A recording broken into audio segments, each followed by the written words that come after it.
Төв аймгийн тарчид 2025 онд хүүхдийн спортын 8 дугаар наадмын өвдийн төрлүүдийн шигшээ тэмцээнд 3 дугаараар эзэлж, хүүхдийн спортын наадмын зуны төрлүүдийн шигшээ тэмцээн, бүх ард түмний спортын 16 дахь удаагийн наадам улсын аврах үсийн чанартай тэмцээнүүдээс 148 алт, 148 мөнгө, 249 хүрээлт нийт 545 медаль хүртжээ.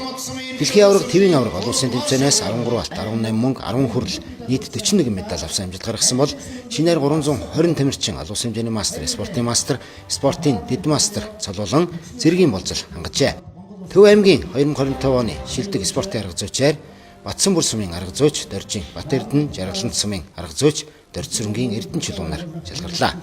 Шилдэг биеийн тамирын багшаар 100 мод сумын ерөнхий боловсролын 2 дугаар сургуулийн биеийн тамирын багш Сүрийн Баттар, Баянчандам сумын ерөнхий боловсролын сургуулийн биеийн тамирын багш Сүрэн Доржин, Өнөрөлзээ, Баянхангай сумын ерөнхий боловсролын сургуулийн биеийн тамирын багш Төмөрбатын Алтан хуйг нар тодорлоо.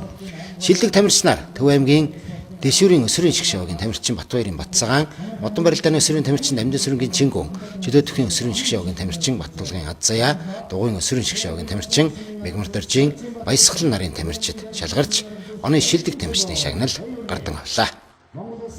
2025 оны уулын дугаар улсын аваргаас 2 алтан медаль, засмал замын улсын аваргаас 2 алтан медаль, хүүхдийн 8 дугаар хүүхдийн наадмаас алтан медаль авсан. Сая бас 10 сард Бахрейн улсад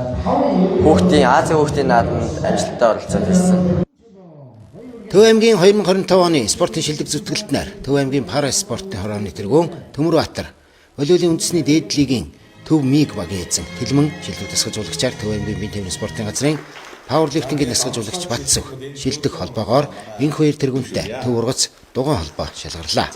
Шилдэг ерөнхий боловсролын сургуулиар 100 мод сумын ерөнхий боловсролын 3 дугаар сургууль, Батсанбүр, Жаргалант, Лүн, Баянчандам сумын ерөнхий боловсролын сургуулиуд тодорсон бол спортын үйл ажиллагаагаараа аймагтаа тэргүүлсэн шилдэг сумаар Төв аймгийн Батсанбүр, Жаргалант, 100 мод, Заамар, Угтаал цайтам сум шалгарлаа.